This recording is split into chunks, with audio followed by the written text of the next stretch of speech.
Hey guys, what's going on? It's xdeadlysmoorex here, and welcome back to part 2 of our Monster Hunter World Let's Play.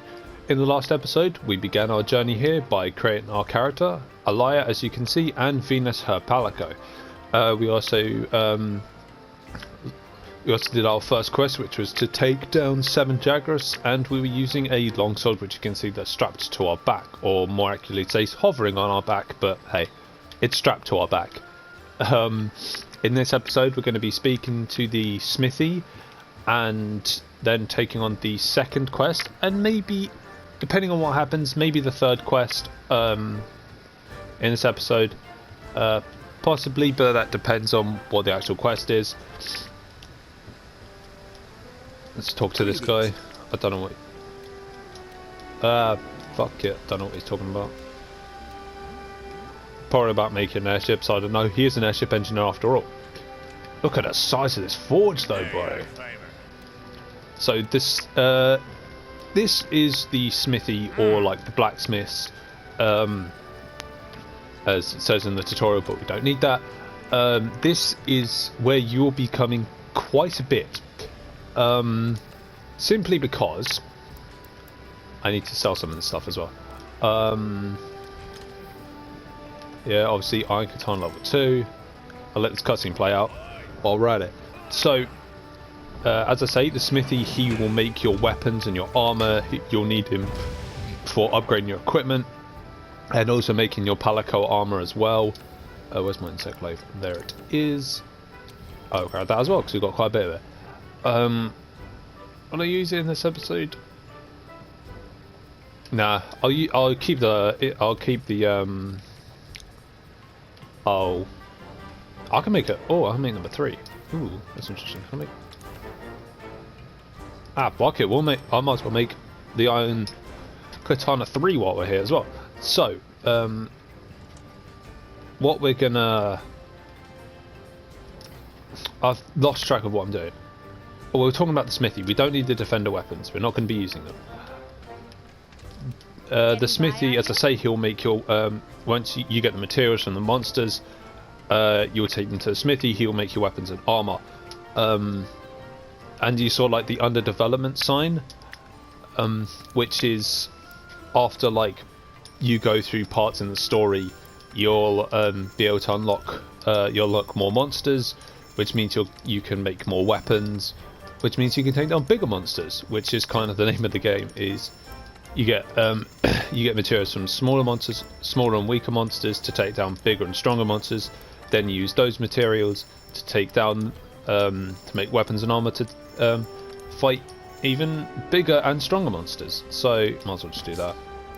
I probably won't be needing the more drone one, so that's fine. And you can't sell this shit, which is annoying. You can buy it though, I think. Yeah, you can. You can essentially, you get it for free, but you can still buy it. And this is what it looks like on a Alaya. Ignore the... Yeah, I'm not using it. It actually gives you the same stats, it's basically the same thing. But we're not using it. So, can I upgrade my Kinsect now or not? Because if I can, I might be able to. Yeah, so the Kinsect is what we use, or what I will be using. Nice. And I need earth crystals. Okay, that's fair enough. We'll get earth crystals later.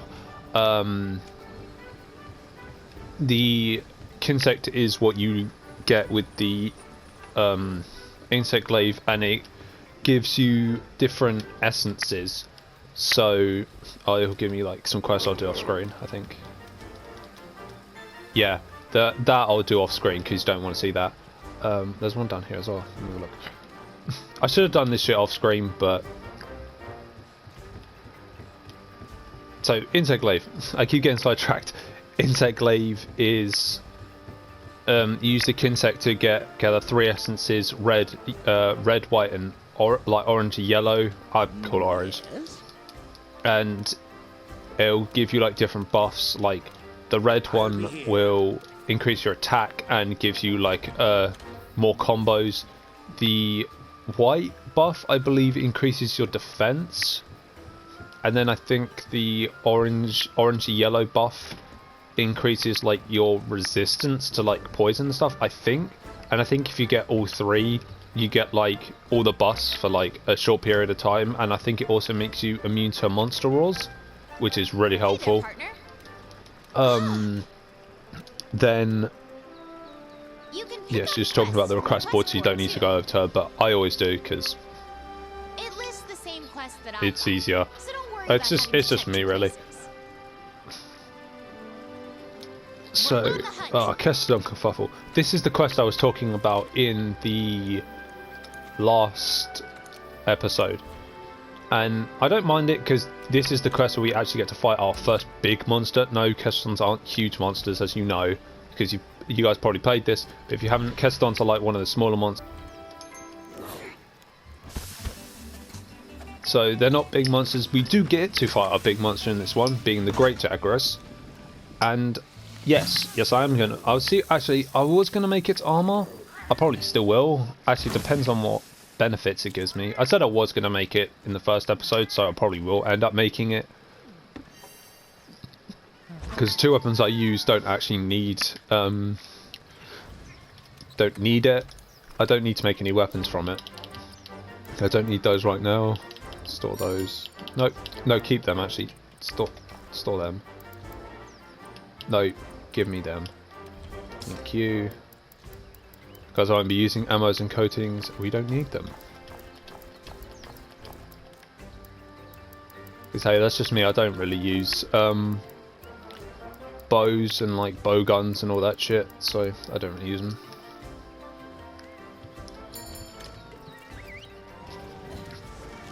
Off we go on our second quest. As in the last episode, this is the one. It doesn't annoy me because the Kestodons are okay. They're whatever. They can be annoying. Not as annoying as Rennet Plus though. If you guys have played Monster Hunter 3 Ultimate, 4 Ultimate, Generations Ultimate, or any map that has a desert that isn't in this, there isn't a Wildspire Waste in this episode, in this game, then you know how much of a dick Rennet Plus are. They're like these kind of rhinoceros crossed. They're not it's not Styracosaurus. There's another one. I think it's Camosaurus. I think not. I think it's Camosaurus. I'm not too sure, but they like it's part of like the Triceratops family, and they have like a shield face instead of like what the Triceratops have, which is like the three like horns, which everyone knows. The male ones are more annoying than the female ones, just because their faceplate is armored, like the front of their face is armored, which makes sense, but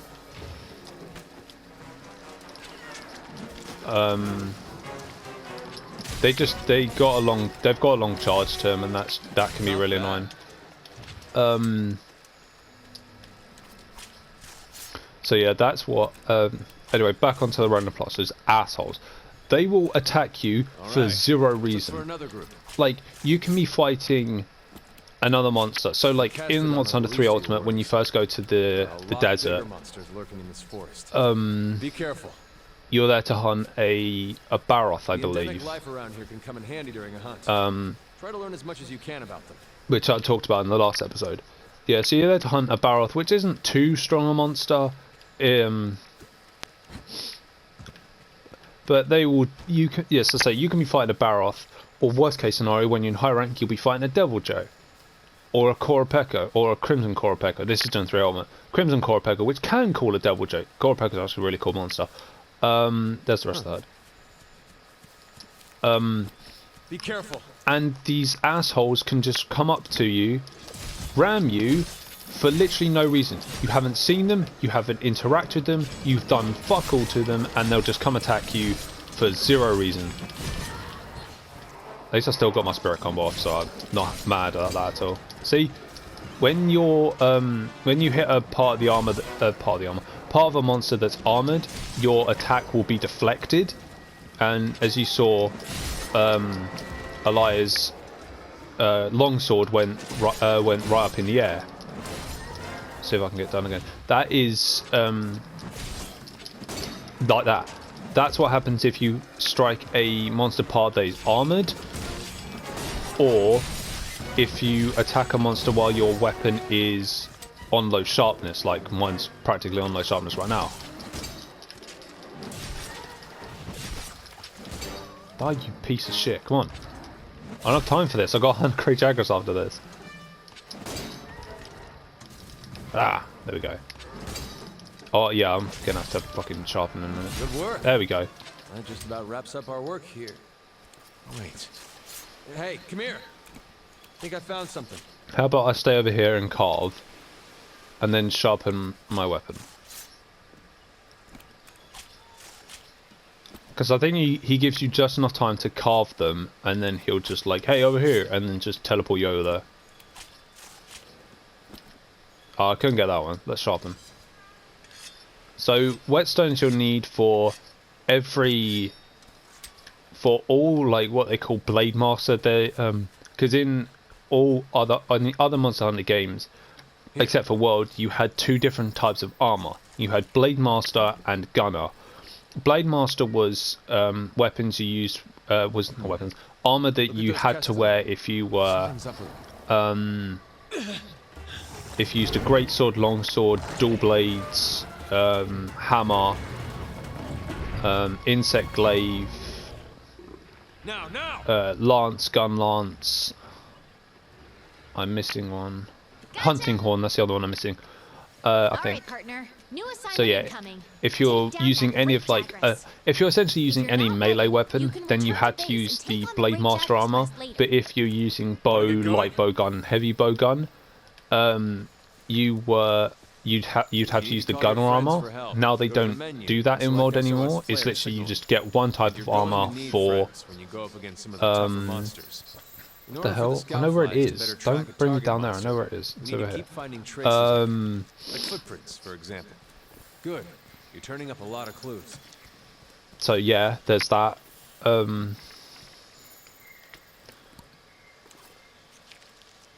Okay. We've tracked the Great Jagress enough for the scout The flies map. to lead us to it. The good thing about the map is you can see where you're going, and also if you can set a waypoint to a monster, and the scout flies will literally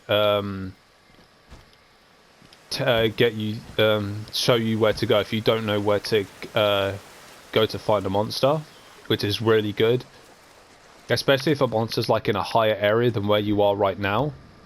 I know the Great Jagress is in 12. And also if you don't really know your way around the map very well, but you can see the monster on the map, you can set a waypoint on the like pin the monster, and the scout flies will take you to it. It's really good. There's a lot of stuff in World that they refined World really well when regards to, like, they take out some of the tedium in this game. Sight of a monster if you use the focus camera. Like The long sword is a close range weapon. yeah, designed for cutting trying to find monsters is a lot easier now. You can use the slinger with your weapon drawn. Look for the perfect moment. then What fire. else? So I'm also trying to focus on the monster while trying to speak. It's kind of difficult.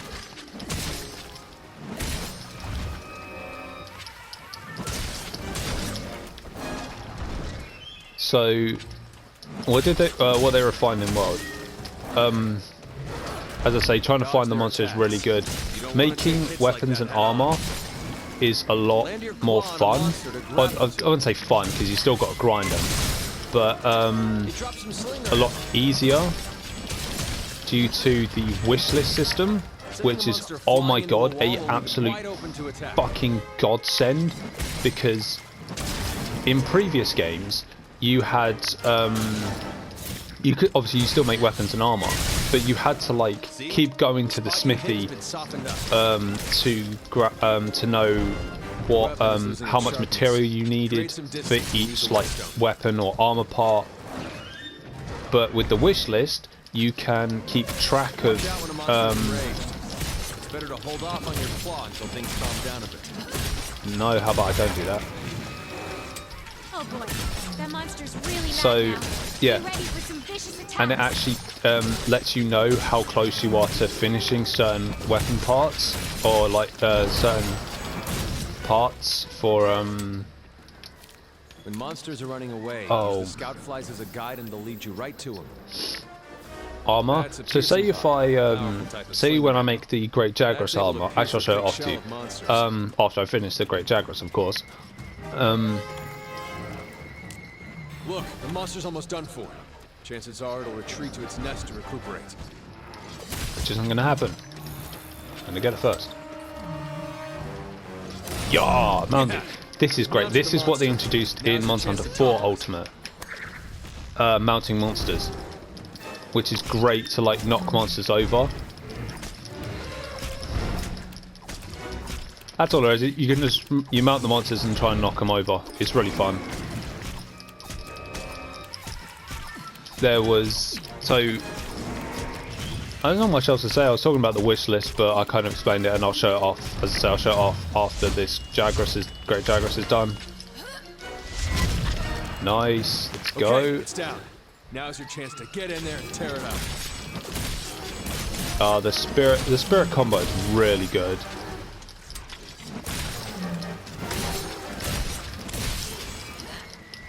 There we go, Spirit Helmbreaker. Damn, that's so good. I forgot about that. Immobilized. Now's your chance.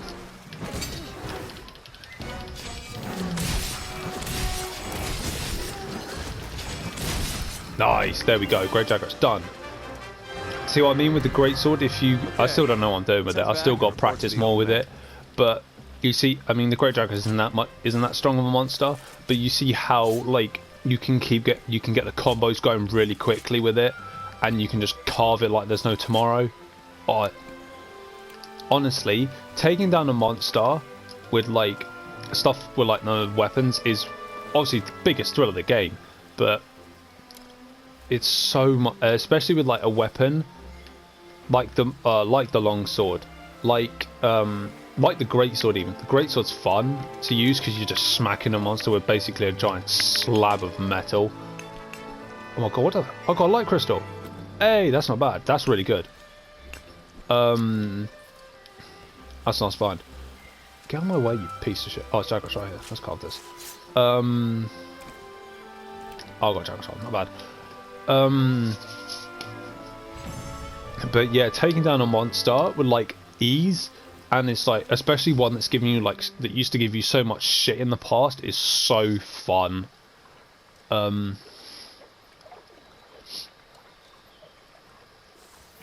Scoutflies are active, here we go. Also, you'll notice, like, further in the game, you'll get, the Scoutflies will go green or blue. Red is, like, when they've, like, disappeared. Green is, like, for practically every normal monster. So, like, the Great Jaguars, Puke, Baroth, Anjanath, like, all those ones. And blue it's like a darkish blue. Those are for, like, Elder Dragon clues. So stuff like Nergigante, Kirin, Valzark, Teostra, Kusladora. Hey. Not Xeno'jiiva, just because Xeno'jiiva you don't actually need to like go looking for it. Same with Zora Magdaros, really. I mean, there is a bit in the story where they go blue, but you never actually need to find clues for Zora Magdaros.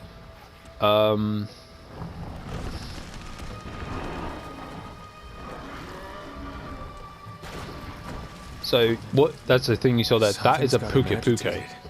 A really fun monster. One of the, like, it's like, look over there. It can be What in the heck is that?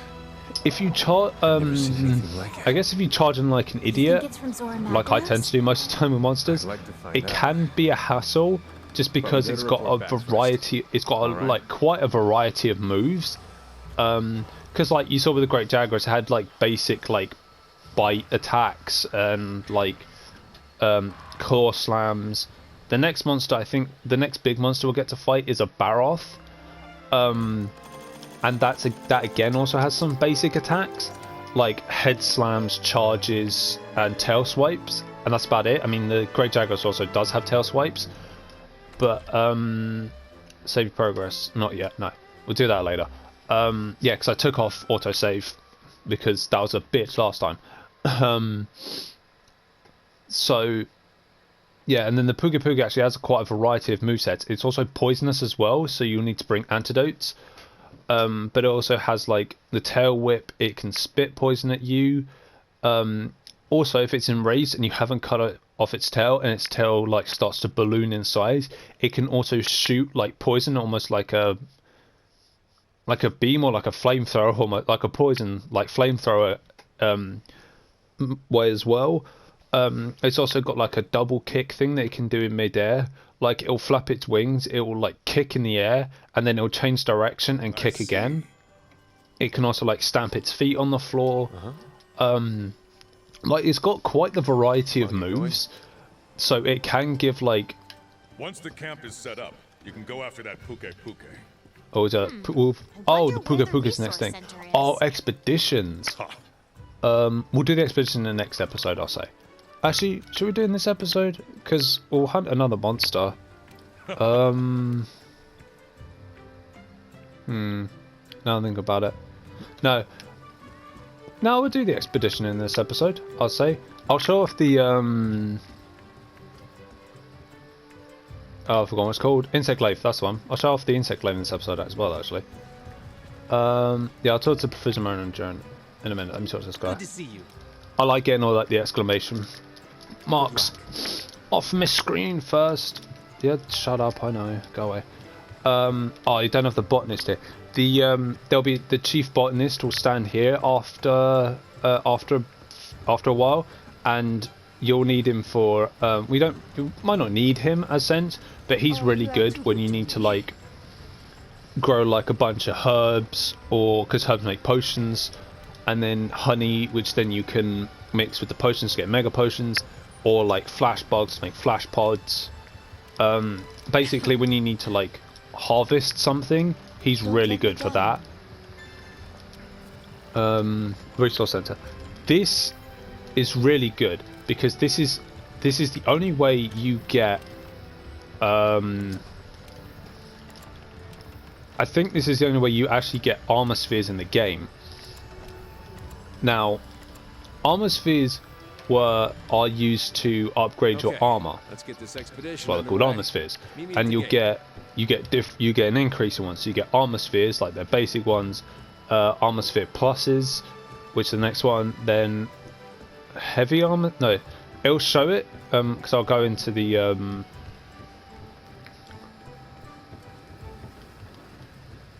Actually, do I want to make That reminds me. Great Jagras armor, or do I want to make Kula Yaku armor?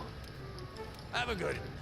I'm gonna make Kula Yaku armor regardless because I need it for like gathering for like the egg quests. Oh wait, I can make Iron Grace 1. Damn, I can already make that. Damn. Okay, I might have to buy another like Iron Katana, you know.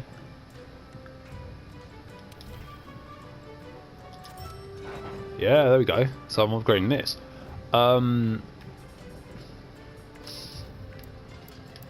Here we go, armor spheres. As I say, that's what you said over armor. So you got armor sphere pluses, advanced armor sphere, and hard armor spheres. These are really useful, but I'm not going to use it to upgrade my leather gear because it's pointless. So, yeah, I can make an Iron Blade 3, but I can't because I need the Earth Crystals, but I'm not going to because that's what I'm going to make first. Get my Cooler Blade. Not Cooler Blade, I think it's Puke Blade or something like that. Yeah. I was also going to show what the Great Jagras armor is. Actually, yeah, I think I'll hand it off after I show off the Great Jagras armor, because I want to do that and then get the expedition done. So I might be able to get 3 episodes up for you today, guys. I don't know. Actually, yeah, I'll see if I can get 3 episodes up for you today, guys. I'm not promising anything. So, yeah, this tutorial forging, as I told about, you probably won't need it for weapons unless you want to make like the defender weapons, which yeah, if you want to, you can make them. I'm not going to be using them in this episode. I do use them on my off-screen one, but hey, that's just me. That's all you'll really need it for, kind of. And here we go. This is the armor. Now, there's different armor. There's the hunter armor, which you get for the Jagras stuff, which looks like this. Looks like a really nice. It actually it's a really nice looking armor set. It gives you the skills Barbecue Master, which is great if you're making a lot of well done steaks. Slinging capacity, as it does what it says on the tin. Stealth, which is again what it says on the tin. Scout fire range again, what it does on the tin. And then you can see Scent Hound, it just increases your scout fly's fill rate when you find tracks and other traces left by monsters, which is fine. Bone armor, that's what it looks like. Not wearing it, not because of what it looks like, but because I just don't really need it. It's really good, gives you an attack boost, health boost, slugger, which makes it easy to stun monsters, Horn Maestros, and Entomologist. Castellon, you only get the guards for this, so you can stab someone with that thing, sharpen it up, and you stab them. You get affinity sliding with it, which increases like the affinity of your weapon. Still don't know what that does. I'll have to look that up later. Now this is what we're making. This is the Great Jagras armor, and what it does, it gives you Fortify. So if you faint, it actually increases your attack by 10%. As you can see, attack by 10% and defense by 15%, only with it 2 times. So if you faint twice, that means you get a 20% increase in attack and a 30% boost in defense. Speed Eating does what it says on the tin. Palico Rally, which is useful. Speed Crawler, good, and Intimidator as well. That's good. So that's what we're going to be making. Alloy armor looks really nice. Poison resistance, which we don't need right now, and we get off the Puke and Rathian armor anyway. Windproof is great because Pearl Windmer, you're an asshole as well. You are same Kusladora. So that defense is good. Water resistance, which we don't need at the moment, and speed sharpening, also good. And here's the high alloy armor, high metal armor even. Earplugs, that is a godsend when you get into monsters like the Diablos and basically Diablos, any monster that roars really, which is practically nearly all of them, or roars that affect you I should say. That's really good. Defense boost, ice resistance, which we won't need until we get like into the third like area, and then Iceborne as well, but we'll have better armor by that time. Capacity boost and heavy artillery. So if you're a gunner, that's actually a really good armor set to get, but we won't be needing it. This, however, this is what we need, and this is the wish list. So we'll do this. I'm adding it all to the wish list because by the time next episode happens, we're going to have this. We're going to be wearing this armor. So I can make some of it, I think. I only make one part of it. I'll wait until I can make all of it. It's just easier. Actually, no, because then it'll bug me for ages. I'll make the legs. It gives me speed crawler. So yeah, we'll make the legs of it. And that's it. So let me show you the wish list and then we'll end it off. Where is it? Wish list. So as you can see, we've got Jagras Helm, Jagras Mill, Jagras Van Braces, and the Jagras Core. So that's the head, the body, yeah. So the helmet, the torso, the greaves, the gauntlets, and the waist. And I already made the legs. So that's what you can see as you keeps track of what you've got and what you need. So obviously what's in white is what's lit up. Oh yeah, what's written in white is what we have, and we've got like the correct amount for it. And what's in red is we need what we need. So I need actually I was going to count it, but then you got the total required material. So as you see, we need 6 Great Jagras hides, 3 Jagras manes, 3 Great Jagras manes, 3 Great Jagras claws, and 6 Jagras scales. This part of the total required materials is absolutely fantastic because you now know how much you need of each material, and it saves so much time from keep going back to the smithy, checking what you need for each individual part. Our wish list is so good. But that will wrap it up for today's episode, or for this episode I should say. So for a quick recap, we literally just did our second. We talked to the smithy and we learned about upgrading our equipment. We then took on our second request, second quest, which was to hunt some Keston, which then turned into hunt a great Jagras. And then we saw a very angry Puki, and then we were told to go find a new campsite in the ancient forest, which we will do in the next episode. As I say, in the next episode we're going to be finding the campsite and possibly even hunting down that, and probably actually hunting down the Puke as well. So if you guys enjoyed today's episode, make sure to hit that like button. If you are enjoying this, if you're a fan of Monster Hunter or Monster Hunter World and are enjoying this Let's Play series, make sure to subscribe as well. If you're a fan of RPGs, JRPGs, or JRPGs, or just RPGs in general, I know this isn't a JRPG, but hey, so ending spiel. If you're a fan of JRPGs or just RPGs in general, make sure to subscribe as well, because hey, that's what I do on this channel. I've got a few projects in the work lined up for it, so hopefully you guys are on the lookout for those and will enjoy them when they come out. But with all that PSA out of the way, this is xdeadlysmoorex, and I shall see you guys next time.